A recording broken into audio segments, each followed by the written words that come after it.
ஒரு பூங்காவில் ஏ, B, C, D மற்றும் இ என்னும் 5 மாணவர்கள் வட்ட வடிவத்தில் அமர்ந்துள்ளனர். அவர்களில் ஏ என்னும் மாணவர் தென்மேற்கை பார்த்தும், டி என்னும் மாணவர் தென்கிழக்கை பார்த்தும் அமர்ந்துள்ளனர்.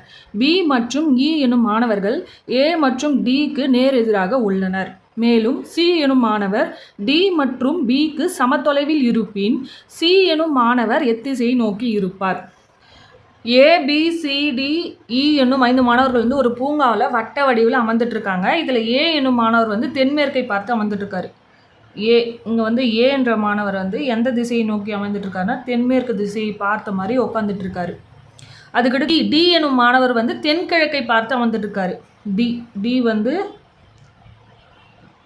எந்த திசையை பார்த்து அமர்ந்துட்டு இருக்காருன்னா தென்கிழக்கு திசையை பார்த்து அமர்ந்துட்டு இருக்காரு. பி மற்றும் இ என்னும் மாணவர்கள் ஏ மற்றும் டிக்கு நேர் எதிராக உள்ளனர். இப்போ பின்றவர் ஏக்கு நேராக எதிரில் இருக்காரு. இ என்னும் மாணவர் டிக்கு நேர் எதிரில் அமர்ந்துட்டு இருக்காரு. சி என்னும் மாணவர் டி மற்றும் பிக்கு சமதொலைவில் இருப்பின், சி என்ற மாணவர் பிக்கும் டிக்கும் சமதொலைவில் இருக்காருன்னா அப்போ இங்கே அமர்ந்துட்டு இருப்பார் சி.